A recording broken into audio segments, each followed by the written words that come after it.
लाला रामदेव राजस्थान में खड़े होकर कहते हैं कि मुसलमान जो है नमाज पढ़ने के बाद हिंदू बेटियों को अगवा करता है, आतंकवाद करता है, कोई एक्शन नहीं।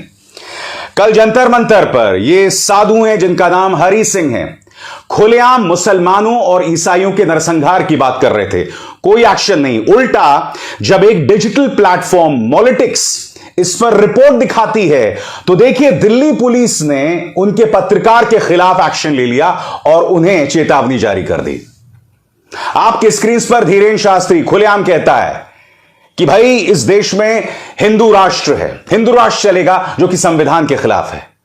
बार बार एक एक करके चाहे नफरती न्यूज एंकर्स हों, नफरती बयान देते हैं, डिबेट करते हैं, मगर इन पर कोई एक्शन नहीं होता। दोस्तों अब सुप्रीम कोर्ट ने फटकार लगाई है। सुप्रीम कोर्ट ने कहा है कि यह देश धर्मनिरपेक्ष है, संविधान के हिसाब से चलेगा और इस देश में नफरत की कोई जगह नहीं। मगर मेरी अपील मीलॉर्ड से, मेरी अपील सुप्रीम कोर्ट के सम्मानित जजों से, आप जो ये तमाम बातें कहते हैं, क्या इसका कोई फायदा है सर? आप ये बातें अदालत जैसे पावन मंदिरों से कहते जरूर हैं, जो सुनने में बहुत अच्छी लगती हैं, मगर जमीन पर चाहे दिल्ली पुलिस हो, चाहे भाजपा सरकार, उसके बिल्कुल उलट कर रही है। मैं आपसे एक सवाल पूछना चाहता हूं, जंतर मंतर पर खड़ा यह साधु खुलेआम मुसलमानों और ईसाइयों को मौत के घाट उतारने की बात कर रहा है, इस पर दिल्ली पुलिस कोई एक्शन नहीं लेती, मगर इसके नफरती बयान को दिखाने वाले पत्रकार नीरज झा को चेतावनी दी जाती है। क्यों? मैं यही तो सुप्रीम कोर्ट से सवाल पूछना चाहता हूं कि न्याय के नाम पर किस तरह का मजाक हो रहा है सर। मान लिया कि उस हरि सिंह की कोई पैठ नहीं, उस साधु की कोई पैठ नहीं, मगर रामदेव ऐसी बात क्यों करते हैं, मुझे बताइए ना। धीरेन्द्र शास्त्री संविधान के खिलाफ क्यों बात करते हैं? तमाम जो पत्रकार हैं वो लगातार नफरती कार्यक्रम क्यों करते हैं? मीलॉर्ड्स, मैं आपसे समझना चाहता हूं। मैं आपको एक एक करके बतलाने वाला हूं दोस्तों, सुप्रीम कोर्ट ने क्या कहा, बहुत अहम बातें कही, और मैं उम्मीद करता हूं कि इस देश का जनमानस इस पर जो है अनुसरण करेगा, इस देश की सरकार, इस देश की पुलिस उस बात पर अनुसरण करेगी। आपके स्क्रीन पर सुप्रीम कोर्ट ने बढ़ते हेट स्पीच, नफरती बयान के मामले पर चिंता जताते हुए कहा है कि भारत जैसे धर्मनिरपेक्ष देश में मजहब के आधार पर नफरती अपराध की कोई गुंजाइश नहीं है। नफरती बयानों पर कोई समझौता नहीं हो सकता। इसका समाधान तभी हो सकता है जब सरकार हेट स्पीच को एक समस्या के रूप में स्वीकार करे। उसने कहा, ऐसे नफरती अपराधों से अपने नागरिक को बचाना सरकार का सबसे जरूरी फर्ज है। गौर कीजिए इस पंक्ति पर। इसका समाधान तभी हो सकता है जब सरकार हेट स्पीच को एक समस्या के रूप में स्वीकार करे। दोस्तों, यह कितना बड़ा दुर्भाग्य है कि यह सरकार हेट स्पीच को समस्या ही नहीं मानती है।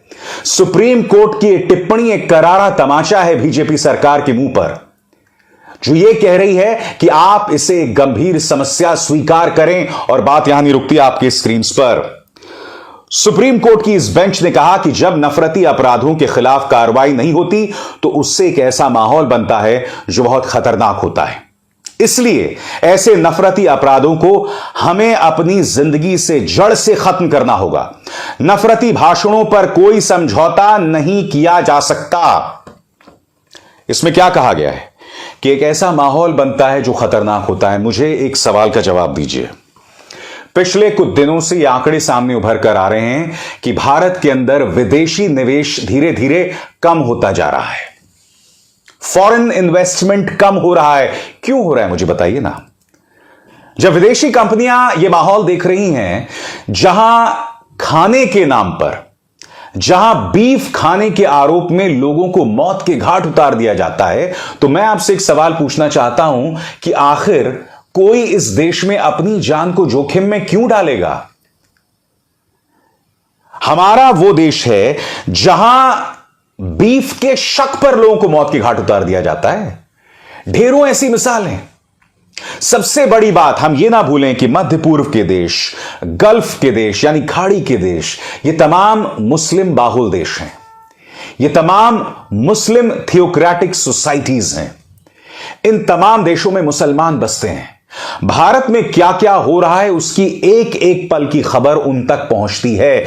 और जब हमारे देश के अंदर मंत्री नफरती बयान देते हैं, तथाकथित योग गुरु नफरती बयान देते हैं, जब भारतीय जनता पार्टी की पूर्व प्रवक्ता हजरत मोहम्मद साहब के बारे में आपत्तिजनक बयान देती हैं, तो इसका क्या संदेश जाता है बताइए।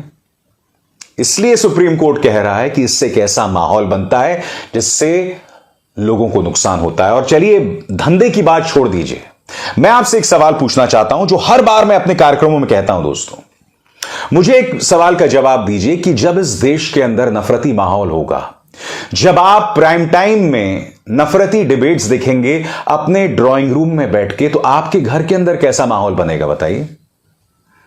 और सबसे बड़ी बात, आप अपने मासूम बच्चों को क्या शिक्षा दे रहे हैं? क्योंकि सीधी और सरल सी बात है दोस्तों, हिंदू को 2014 से पहले नहीं भड़काया जाता था। 2014 से पहले हिंदू कभी खतरे में नहीं था। हिंदू हृदय सम्राट के प्रधानमंत्री बनने के बाद हिंदू खतरे में आ जाता है। क्यों बताइए? ये सवाल है दोस्तों, और इनका जवाब दिया जाना बहुत जरूरी है। दोस्तों, चूंकि ये मामला जो सुप्रीम कोर्ट में उठा है वो उत्तर प्रदेश से जुड़ा है, मैं आपको बतलाना चाहूंगा सुप्रीम कोर्ट ने कड़ी फटकार लगाई उत्तर प्रदेश सरकार को। खबर क्या है पढ़ के सुनाना चाहता हूं। उत्तर प्रदेश सरकार को फटकार। इन दिनों नफरत फैलाने वाले भाषणों को लेकर आम सहमति बन रही है, लेकिन भारत जैसे सेक्युलर देश में मजहब के नाम पर ऐसे नफरती अपराधों की कोई गुंजाइश नहीं है। अदालत ने कहा, अगर कोई शख्स पुलिस के पास आकर कहता है कि मैंने टोपी पहन रखी थी, मेरी दाढ़ी खींची गई और मजहब के नाम पर गाली दी गई, और फिर भी कोई शिकायत दर्ज नहीं की जाती, तो यह एक समस्या है। होता यही है ना दोस्तों कि जब कोई माइनॉरिटी का व्यक्ति जो है वो जाता है अपनी शिकायत लेकर, तो पुलिस ही वो शिकायत दर्ज नहीं करती। और कई बार तो ऐसा माहौल हुआ है जहां पुलिस ने ही शिकायतकर्ता पर अपराध किया है, ज्यादती की है, जुल्म किया है। ऐसी ढेरों मिसालें सामने उभर कर आती हैं, और इत्तेफाकन ये तमाम मिसालें जो हैं वो बीजेपी शासित प्रदेशों में उभर कर आती हैं। क्या हम इन तमाम बातों से मुंह फेर सकते हैं? क्या हम इस बात को कालीन के नीचे खिसका सकते हैं? सुप्रीम कोर्ट ने भी तो यही कहा आपके स्क्रीन पर, नफरती अपराध को कालीन के नीचे नहीं दबाया जा सकता। सुप्रीम कोर्ट क्या कहता है दोस्तों? क्या आप इस बात को नहीं मानेंगे कि नफरत एक अपराध है? आप इसे कालीन के नीचे नहीं दबा सकते। हम कुछ भी आपके खिलाफ नहीं कह रहे हैं, हम लोग सिर्फ अपना दर्द बयां कर रहे हैं, और यह बात किसी और ने नहीं, जस्टिस के.एम. जोसेफ ने कल सुप्रीम कोर्ट में कही है। और सबसे बड़ी बात, सुप्रीम कोर्ट यह नसीहत दे रही है कि हम सब इंसान हैं, चाहे हम किसी भी धर्म के हो, हम इंसान हैं। और सुप्रीम कोर्ट क्या कहता है उसके एक एक शब्द पर आपको गौर करना पड़ेगा। आपकी स्क्रीन पर आप माइनॉरिटी हो या मेजॉरिटी, यानी आप अल्पसंख्यक हो या बहुसंख्यक, कुछ बातें मनुष्य के अंदर होती हैं। आप एक परिवार में पैदा हुए और उसी में पले बढ़े हैं। हमारे पास अपना धर्म चुनने का कोई विकल्प नहीं है, लेकिन हम एक सेक्युलर राष्ट्र तो हैं ही। यह हमारे देश की सुंदरता, महानता है, हमें इसे समझना होगा। जी हां, जब आप किसी दाढ़ी वाले व्यक्ति पर या जिस व्यक्ति ने क्रॉस पहना है उस पर ज्यादती करते हैं, तो मैं आपसे सवाल पूछना चाहता हूं, आप उसके धर्म के खिलाफ अपनी नफरत जाहिर कर रहे हैं। तो सुप्रीम कोर्ट यही तो कह रहा है कि अगर मैं आपके उस नफरती पहलू को भी समझने का प्रयास करूं, तो जो व्यक्ति जिस धर्म का अनुसरण कर रहा है उस धर्म को चुनने की भी तो उसको आजादी नहीं मिली ना। क्योंकि धर्म अनलेस आपको परिवर्तित किया हो, अनलेस आपका धर्मांतरण हुआ हो, जो धर्म है आप उसके साथ ही पैदा होते हैं। और हर धर्म की अपनी विशेषताएं होती हैं, हर धर्म का अपना एक चलन होता है। इस सेक्युलर राष्ट्र की खूबसूरत बात यह है कि चाहे जो भी धर्म हो आपका, उसे पालन करना आपका अधिकार है और कोई आपसे वो बात नहीं छीन सकता। आज मैं आपको एक बहुत अहम बात बताने वाला हूं दोस्तों, ध्यान से सुनिएगा। कई बार जब कुछ हिंदू कुछ मुसलमानों पर अत्याचार करते हैं या इस्लाम के बारे में अनाप शनाप बातें कहते हैं, तो वो कहते हैं कि देखिए इस्लाम में तो बहुत कट्टरता है, मध्य पूर्व में देखिए, अफगानिस्तान में देखिए, वहां देखिए किस तरह की कट्टरता है, आप उनके बारे में क्यों कुछ नहीं बोलते। आपको आभास है आप क्या कह रहे हैं।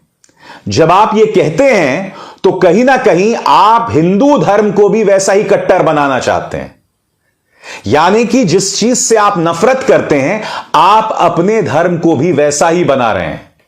बताइए ना, आप क्या कहते हैं कि भाई वो धर्म भी तो कट्टर हैं, उस कट्टर धर्म के बारे में कुछ कहो। यानी कि आप जो ज्यादतियां करते हैं, आप जो अपराध करते हैं, उसे आप जायज कैसे ठहराते हैं, दूसरे धर्म की कट्टरता की तरफ उंगली उठाकर। यानी कि आप भी वही बन जाना चाहते हैं, जिस चीज से आप नफरत करते हैं आप वही बनते जा रहे हैं। सोचिएगा मेरी इस बात पर, ध्यान से सोचिएगा कि आप उस नफरत के चलते, या सरल शब्दों में कहा जाए उस राजनीति के चलते क्या बनते जा रहे हैं। क्योंकि उस पॉलिटिकल पार्टी को आपके वोट्स हासिल करने हैं, उसका आपकी आत्मा की शुद्धता के साथ कोई लेना देना नहीं है। वो आपके अंदर इतनी नफरत भर देंगे, इतनी नफरत भर देंगे कि एक वक्त आएगा कि इसी नफरत में आपका दम घुटने लगेगा, मगर तब तक बहुत देर हो जाएगी। आप में और ईरान में या अफगानिस्तान में पलने वाले वो तालिबानी या मध्य पूर्व में जो कट्टर इस्लाम का अनुसरण करने वाले लोग, उनमें और आप में कोई फर्क नहीं रह जाएगा। फिर सोचिएगा आपकी क्या हालत होगी। वो कौन सी कहावत है, धोबी के कुत्ते ना घर के ना घाट के, ना खुदा ही मिला ना विसाले सनम, ना इधर के रहे ना उधर के हम। एक बहुत ही खूबसूरत धर्म है हमारा हिंदू धर्म, जो सर्वधर्म संभाव में विश्वास करता है, वसुदैव कुटुंबकम में विश्वास करता है। और आप में से कुछ लोग, कुछ कट्टर लोग उस सब को खत्म कर देना चाहते हैं। और सबसे बड़ी बात, आप मेरे संविधान की तौहीन कर रहे हैं सिर्फ उस नफरत के चलते। मेरे एक एक शब्द पर गौर कीजिएगा। नमस्कार।